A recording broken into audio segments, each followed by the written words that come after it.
Good morning દર્શક મિત્રો. સવારે એક તબેલાની મુલાકાતે નીકળી પડ્યા. આ તબેલો પાટણ જિલ્લામાં આવેલો છે અને ત્યાં જતાં જ કહેવાય કે સૌપ્રથમ ગાયના દર્શન થયા અને ગાયના દર્શન આશીર્વાદ લીધા અને સાથે એની રેલી પણ સરસ મજાની હતી એ જોઈ.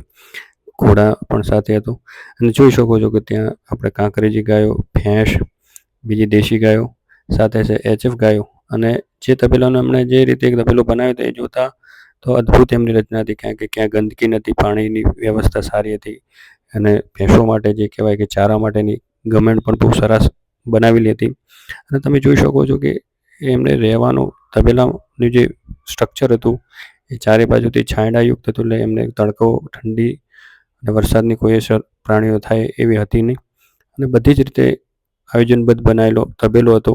અને બાજુમાં એમનું પોતાનું ખેતર હતું, ત્યાં કહેવાય કે એ ઘઉં, બાજરી, કપાસ, એરંડા જેવા પાકો અને પશુ માટેનો ચારો એ અહીંથી લેતા હતા અને સરસ મજાનો આ તબેલો બનાવ્યો હતો.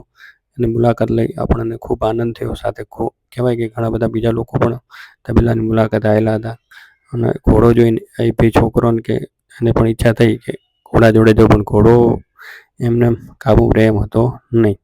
એટલે આપણે આપણા ભાઈબંધને બોલાવી લીધો કે આપણે પણ આટલા આવ્યા હા કોઈ દર ઘોડા પર બેઠા નહીં તો આપણે એક ફોટો એની જોડે લઈ લો.